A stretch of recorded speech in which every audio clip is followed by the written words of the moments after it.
35 division know that I'm here. I want to let them know that I'm here. Will you be satisfied if it goes all 12 rounds if you don't knock them out? I'm not going in there looking for the knockout. I think my last fight I went in there looking for the knockout, and I think that's why we ended up where we was at. So I'm not going in there looking for the knockout. If it comes, it comes. Awesome. And you said after this fight you want the winner of Davis Garcia or Haney Loma. Which of those guys do you want most? Gun to your head, you have to pick one. Which one do you want? I don't know. I can't really give you an answer. The business side of me, I say Tank Ryan. The champion side of me, I say Devin Haney and Lomachenko. Hey, Shakur, is it more important to obviously get world titles, win all of the belts, or kind of to get that star power? It kind of feels that if you choose the winner between Tank and Ryan or Devin and Loma, you kind of have to make a choice, I mean, the thing is, I think it's in legacy terms, I would say it's more important for the belts. Like I said, marketing and business-wise and money-wise, it will make more sense for me to chase the biggest star in boxing. Do you feel you're underestimated? Do you feel the boxing world's underestimated you in any way?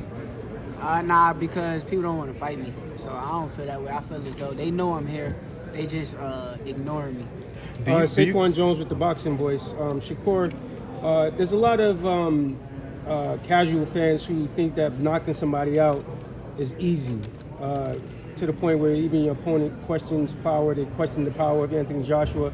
Whose responsibility is to educate the public, the boxer or the promoter, on how difficult it is to actually get somebody out of there? They don't think the other man has dreams too. I think they don't understand at the higher level, when you fight higher level opponents, it's a lot harder for you to catch them knockouts because them dudes had a great training camp too. Mm-hmm. They're doing all the same things that you're doing. They disciplined. It ain't just real easy to knock solid fighters out. So I don't know who is it to inform the public, but I just know I'm going to continue doing what I'm doing because all that matters at the end of the day is the winner. All people cares about is who come home victorious, and they're not going to remember if you knock them out.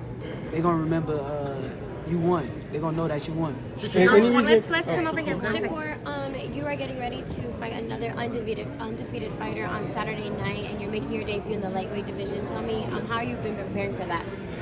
I've been preparing really well. I've been putting my road work in. I've been sparring a lot of rounds. I've been sharp, sparring bigger fighters because I know this dude is a bigger fighter. So I'm very prepared. I'm very ready.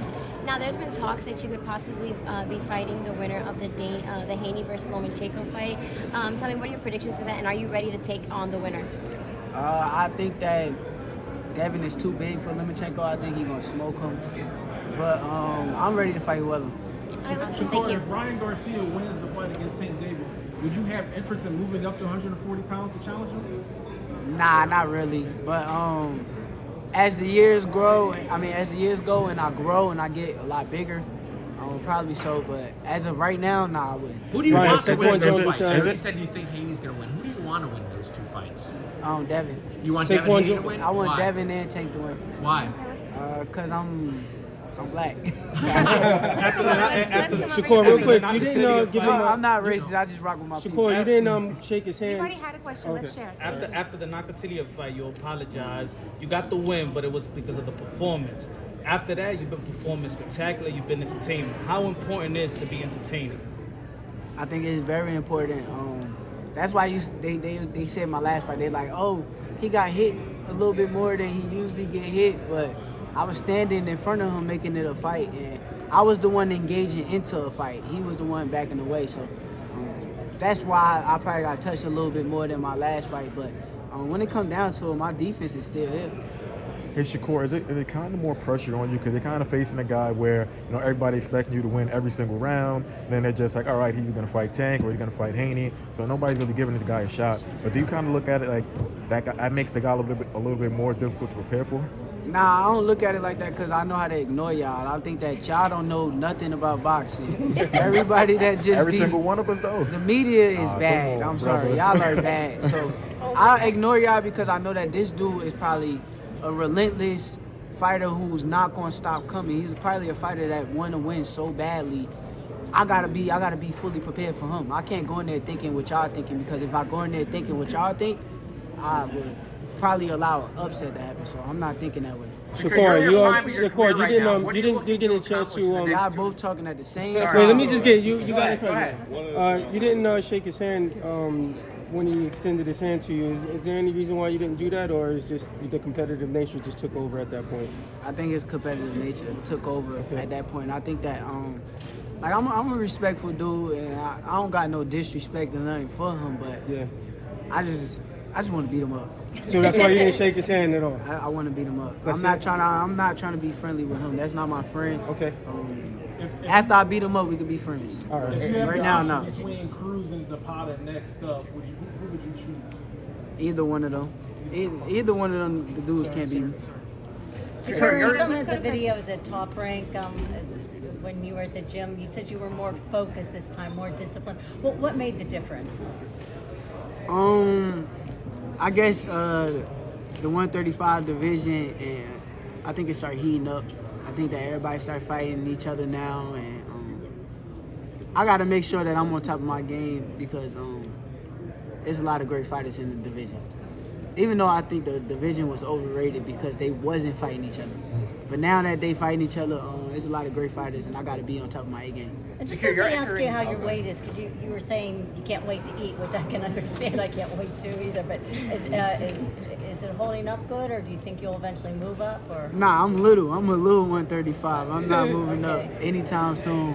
I just was talking. I'm speaking for the fighters. We all feel the same way right now. So, like I said, I can't wait to eat. Once again, congratulations on becoming a father. How fatherhood has changed your approach to the sport and as a man. I think fatherhood changed me a lot. I think that my daughter makes me a lot more motivated than I was. I think that seeing her and wanting to provide for her and give her all the things that I didn't have growing up is like a major motivation for me. It keeps me going. This week, that's what I'm thinking about. I'm thinking about when I get in the ring, let's stay on top of our game, because I want to make sure I provide for her in every way possible. And Shakur, you're new to the 135-pound division, and a lot of people already see you as one of the most skilled. Now, if Haney is able to beat Lomachenko, do you honestly think Bill and Devin will fight you, or end up vacating the titles and moving up? I don't know. That's a question for Devin. I can't really tell you what they gonna do. That's more so a question for Devin. Shakur, you're entering the prime of your career. You're 25 years old. What are you looking, when you look back in 2 to 3 years, what would you look to accomplish over the next 2 to 3 years? I want to accomplish beating Yoshino. I think that is the most important thing right now. I'm not looking in the future. I'm looking at the moment right here. We fight Saturday. If I don't beat Yoshino, we're not going to talk about 2 to 3 years what I'm going to do. So right now, I'm fully focused on this guy. I see how hungry he is, and I'm very hungry too. Shakur, how do you plan on making an impression now that you're in the lightweight division as you make your debut? I think that with this fight, I think that this is stylistically a good fight. With the guy, he's going to bring pressure. He's going to non-stop keep coming. And he's coming to fight. Yeah. So being that he's coming to fight, I got to be able to fight with him at times, box him, beat him up, and give him a ass whooping. Shakur, what is your prediction for this Saturday?